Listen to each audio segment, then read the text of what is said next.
Бүгін біз Жамбыл облысы Мойынқұм ауданындағы толық жаңартудан өткен өрт сөндіру бөлімімен танысамыз.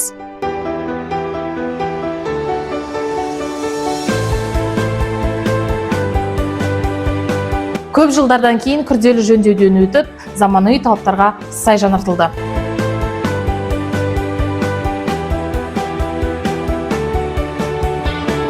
Бұл өрт сөндіру бөлімі Мойынқұм ауданындағы 28 мыңнан астам адамның қауіпсіздігін қамтамасыз етеді.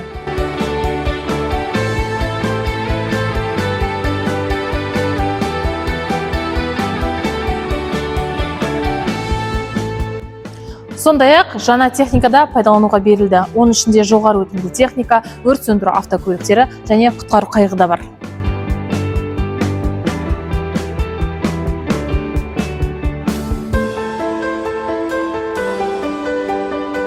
Жаңартылған бөлім жеке құрамның тиімді қызметі мен жайлы жағдайды жасауға бағытталған маңызды қадам.